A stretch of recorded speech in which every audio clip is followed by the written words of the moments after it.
Good afternoon, and welcome to another episode of Que-stead-Que. What you gonna do? I don't know, but something's gonna grow. Well, you guys, welcome to another episode of Que-stead-Que. This will be a short one today.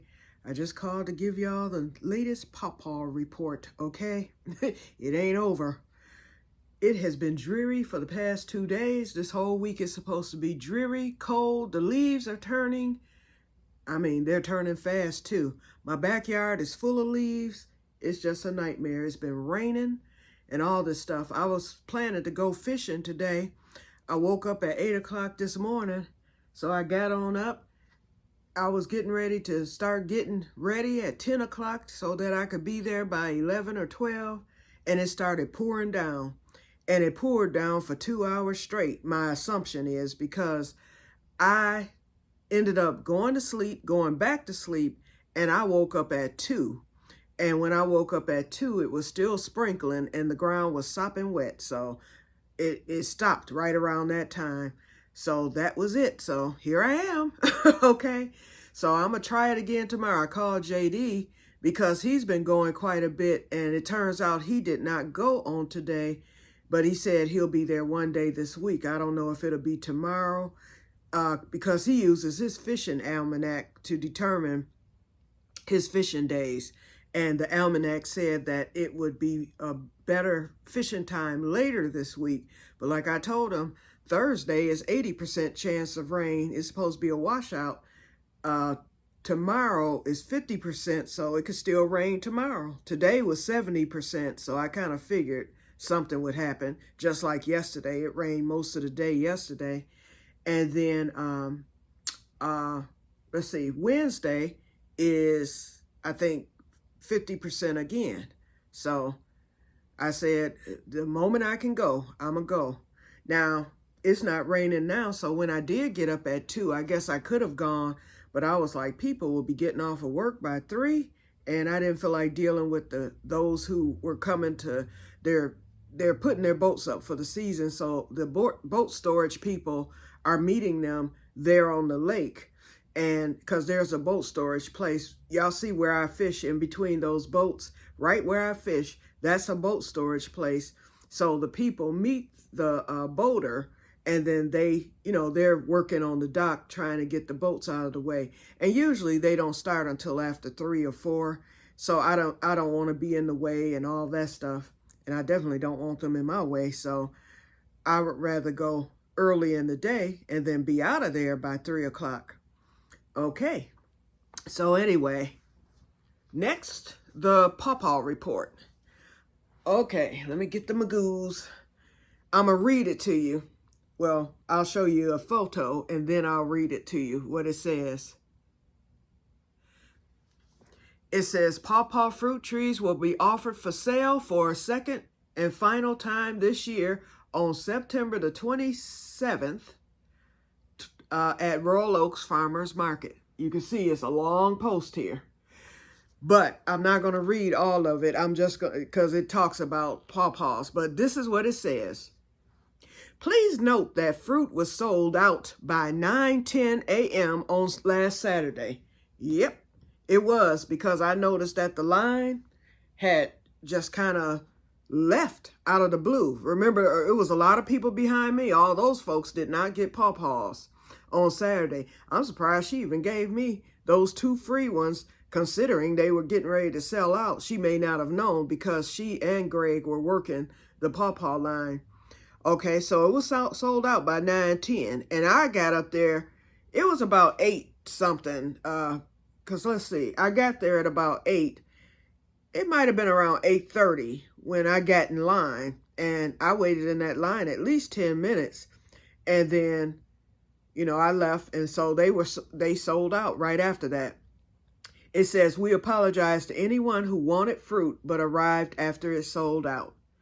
This week, there will be a limited amount of fruit available. And remember, they did they were rationing on Saturday too.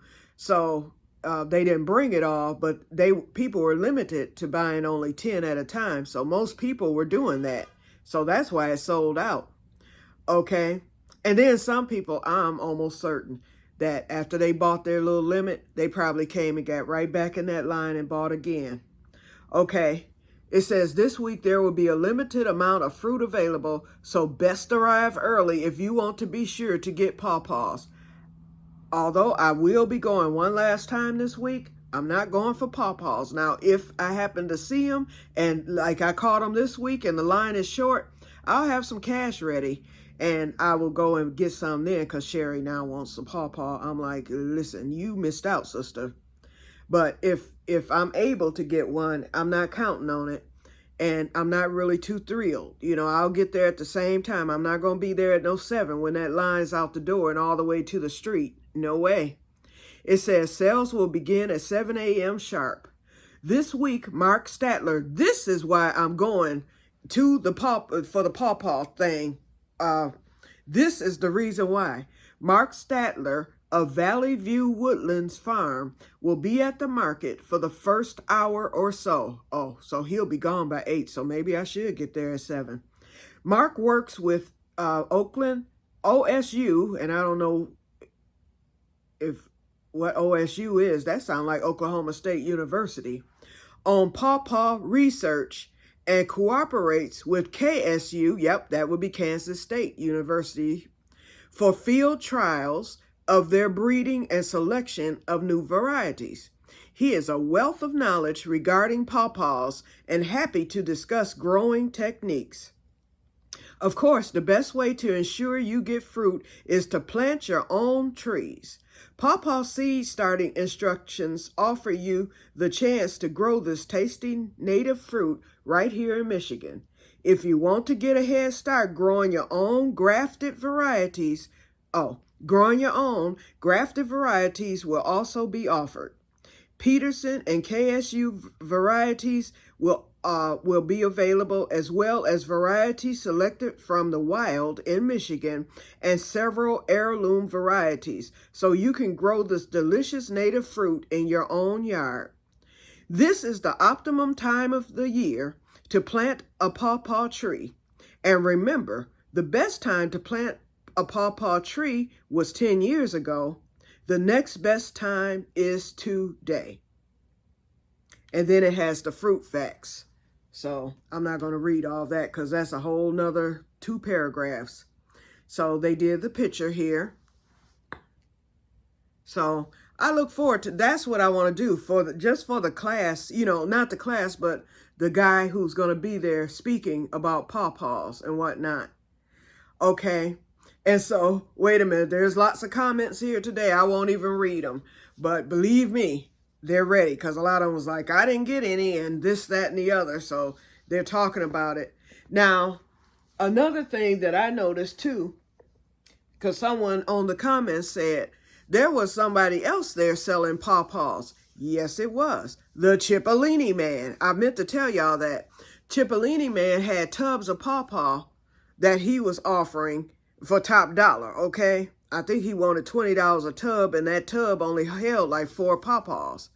So that's about right, you know, $5, and they weren't ripe. I bet he bought some of those pawpaws from the pawpaw man. Where else would he have gotten them? And then he decided to make a little profit off of them. So he probably bought them.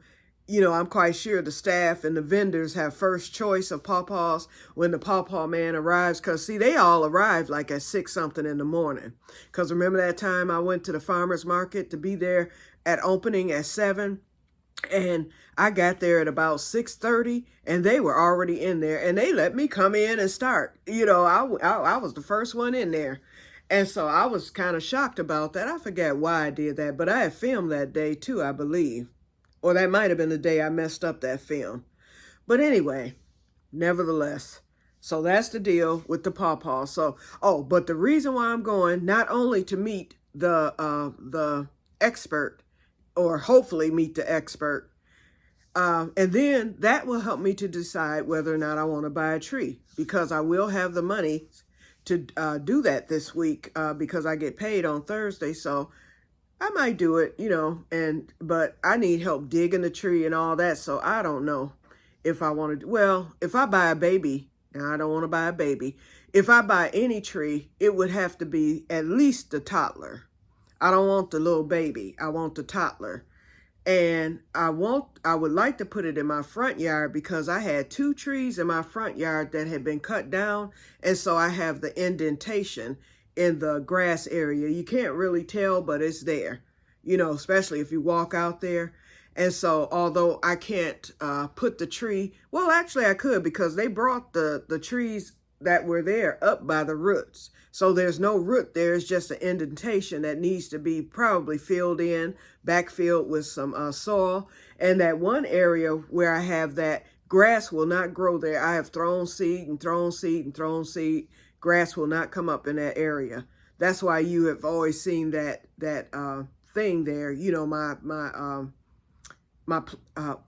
what you call them? Grow bag. I always had a grow bag there, and then I would plant something in there in that spot because it will not grow grass. I've dug it up. I've chopped it. I've done everything. Put the grass seed, covered it with hay, made sure the birds, you know, couldn't get to it, all that, and it just won't grow. The grass won't take in that spot. So I wonder if a pawpaw tree, maybe that's why they chopped down the tree. Maybe something's wrong with the ground there, so maybe I shouldn't put a pawpaw there. But I don't know. I'll come up with something. Then I thought about sticking one where my neighbor's rusty little garage shed thing is back there. That's the horrible view right by the keyhole garden. I thought that might be a good spot for a pawpaw tree. I don't know how far the roots spread and all that stuff, if it's going to mess up, like by the fence area and the greenhouse and all that stuff. I just wanted to block that, the view of that mess back there. So maybe, maybe not. I don't know. Okay. The other thing, let's see, what else? Well, something else. Oh, the peppers. I went on and dehydrated oh, I was saying I'm going to the farmer's market. Let me tell you. Okay, so for I have cog fog today. Plus, I woke up not too long ago, so excuse my scattered bird brainness here. Okay, oh, yeah, I'm going back to the farmer's market because of the pawpaw people, you know, the professor and all that stuff. Then I decided I'm going to get some more shepherd's peppers, if there's any there. Believe me, they could have sold out and she could be done for the year. I'm taking a chance. But I'm going to get some because I found a red roasted pepper sauce recipe. In fact, there was a lot of them, but one just happened to come up on my algorithm. And the one that I saw, you roast the red peppers, you know, you get them. And hers looked like Italianelle, but shepherd's peppers, you know, are even sweeter. So I said I would roast the shepherd's peppers. And then after you roast them, you cover them, you know, you cover the thing so that the blistered skin can start kind of peeling on its own. And then you peel them, you put them in the food processor. You add a couple of cloves of garlic. You add onion, and mine would be cipollini, you know that. Onion, and you can actually season it with anything. Little salt, little pepper, 1/3 of a cup of olive oil, and then you process it. You know, you pulse it for a few minutes and it turns into like a liquid puree. And you can use that same recipe to make a hot sauce as well. Now, it doesn't have any shelf life. The only way it would have shelf life, and the lady in the video didn't even mention that, but I already, you know, when I looked at other recipes, they said that if you're making this, if you want to leave it on the shelf, you have to process it. So I'm not trying to can, okay? But it has a refrigerator life for like a month or so. So I said, what I'll do is I'll go on and I'll buy probably 5, 6, or 7. No, I better buy 10 shepherd's peppers because I don't know how many it will take to make up the sauce. I want to at least have a quart, okay? So anyway, I figure I would buy 10. I will cut the other ones in half, take the seeds out, leave them cut in half, no strips or anything. I would leave them cut in half, put them in the Ziploc, or either I would use my food saver bags with the vacuum sealer, and then I will freeze those so that if I want another batch if that batch, well, it's not going to last. It's only like a month. So maybe by late winter, early spring, I would make a second batch that would probably get me to next season of shepherd's peppers. So anyway, so that's the way I plan to do it. So I want to make that. So that's the reason why I decided I'm going back. In the meantime, I dehydrated the bell peppers that I purchased, and I think they came out good. It took a little bit over 18 hours, and the reason is that I forgot to rotate. You know, with the round dehydrator, I don't have to rotate, but with this one, I do. And I had 6 tiers. I didn't have all 9. I had the 6 tiers, and so the top tier peppers were not dry after 18 hours. And so I just put that one at the bottom, and then I just kind of rotated them up. And I let the other ones stay in too. They didn't burn or anything like that. And so they all got good and dry. I put them back on for like another 45 minutes. And so 45 minutes later, they were all crisp dry. You know, I snapped all of them, mostly. And so I like the color of them. I put some of my peppers in. I had pulled some more shishitos out of the garden. So you see that at the top. Those are the green ones that you see. And then I thought about doing one of the nadapinos, but I've got some out on the thing now. It's just been rainy and all that. And my plants, although they're half dead, the rain has really helped them. Now, get this, y'all. My sister and my cousin, I gave both of them some of my potatoes because I had a lot left over. Of course, my potatoes in the container did absolutely nothing. They put theirs in containers too. They got big potatoes. I don't know what it is. I guess I'm just slept rock. I've got it's not the, I've got whatever's the opposite of the magic touch, okay? That's me with potatoes. I have done everything. Maybe I'm trying too hard. I've done everything from doing nothing to doing exactly. And like I said, the ones in the ground, that's going to tell the story. I'm tempted to go pull one of those plants just to see if something's happening, but I'm not. I'm going to wait till November like I'm supposed to. The 120. They'll be ready right around the 11th or 12th of November. So I'll be out there in the rain, cold, and everything else pulling them. The ground won't be frozen, but we'll have the leaves and it'll be cold and dark by 5 o'clock and all that stuff. So I'll just get out there one morning and just pull the plants because it'll be time. And the frost will have hit, so the plants will probably be dead by then. But I asked my cousin, Miranda, I was like, okay, so what did you do? I was like, because every tub of potato that I planted produced babies, you know, the mess that I produce every year.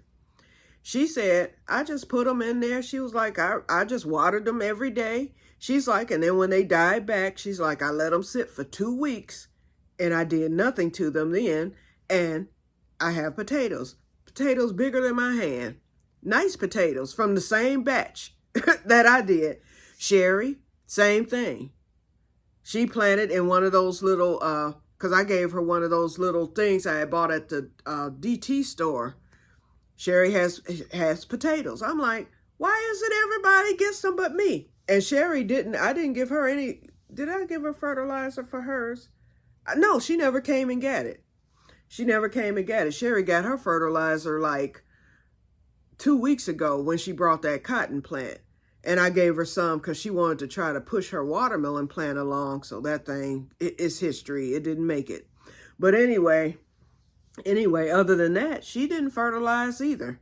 So my only hope now are the potatoes that are in that flatbed garden. And I did that exact to how Diana did hers. Exact. Same amendments and everything. The only thing different that I did was I did put a little sulfur because M.R. Gardner said that when you're planting potatoes in ground, you should always add a little sulfur. They like sulfur. And he said they like a little bit of acidity to the soil. And so I did sprinkle a little soil acidifier. And that's when I was amending the soil. I amended the soil 2 weeks before I even planted the potatoes. Then I amended again once the potatoes arrived. I fertilized twice since they've been in there. And then, I've watered pretty much. I didn't water every day. I would water them like once a week because of the hay. They held moisture. I would feel the ground and the ground would still be sopping wet, and I didn't want to get them overly wet. And so I would water them once a week. Then that's when once the ground felt dry. Lately here, we've been getting rain, and we got it all week. So hopefully that will help the potatoes. We'll see. But I fertilized them a week ago. And so the fertilizer had a chance to sink in before all this rain started to wash it away. So we shall see what happens. But that's my only hope. I'm praying I get some. If I can get 2 potatoes, I'll be happy. Just to say I finally got a potato of size. Now, the only ones that were halfway decent that I kept came from the ground potatoes in that small keyhole garden on the side of the house. Now, those were considerably bigger than the ones that were in the pot. So that gives me hope that maybe I'll get something out of that garden bed in the back. But the one thing I am concerned about is the depth. I did dig. I took the hoe and it about killed me. And I got my 2 rows, my ditch dug as deep as I could get it. But I know that mine weren't as deep as Diana's. Hers were very deep because she has the cinder blocks and she planted in that bed, which was high. And I saw when she dug, hers was deep because she had to dig to get to her potatoes, and they were huge, okay? So she had a lot of room from the top, of the ground all the way down to where her roots and stuff had gone. So that's my only fear, because my roots are not nearly as deep as hers, but it's deep to where I had a nice sized trench, because once I laid the potatoes and I put the soil that was already there back over them, it covered the potatoes. Then I took 4 bags of my garden, Miracle-Gro garden soil, and poured them over top. And then after that, I double layered it with the hay. And so nothing's showing. They're still covered. I haven't had to heal or anything, and I probably won't. And the growth has stopped on them, but they're still alive, and they're really looking good today because of the rain. So I won't have to water those things, no telling when. If it rains all week like it's supposed to, I'm not going to even have to water none this week, more than likely. And then it'll still be moist. I'll check, But like I said, I'm tempted to pull one up, but it's still a little bit too soon because I put them in the day before my birthday, July 13th, I put them in. So August, September, we're 2 months in. October will be, my 90-day mark. So November. So I figured around the 13th of November, that'll be the 120-day mark. And so hopefully I will have potatoes. I might test them in October because believe me, if something's coming, it should show by October. But I'm kind of trying to leave them alone and not bother them. All right, now I'm rambling, so I'm going to get off of here. And I just got through eating lunch, okay? Although it's almost dinner time now. It's about 4:30-ish, I believe. So I'm going to get off of here and just relax a little bit, pick up the crocheting, and that will be it for the day. I don't have anything else to do. Okay, you guys, so, and it's cold outside, so I'm going to go close the door. You see, I'm under my Afghan. So anyway, I'm going to get off of here. And I will talk to you guys later, and may God bless you all. Bye-bye. See you in the next one. I'm glad I paused instead of cutting off the video. I forgot to tell y'all that pak choi that I rooted or attempted to root, it didn't root, but it's growing new leaves all over the place. So it's alive. So I'm going to put it in my front container that would have had the potatoes in it. Either that or I'm going to put it in the back. And I'm just going and plant it. And let's see. Oh, here they are. So I meant to tell y'all too. I sold a few of the winter choice seeds in one of my containers in the back. And I'm going to bring that up to the front. And I said I was going to sow some more of these winter choice seeds right up front. I decided not to try to start seeds with them because I'm out of seed starting mix. So I'm gonna just throw the seeds in there and see what happens. Okay, that's it. And I'm cutting off the video now. Otherwise, I'll be back with something else. Okay, talk to y'all later. Bye-bye. Have a wonderful evening.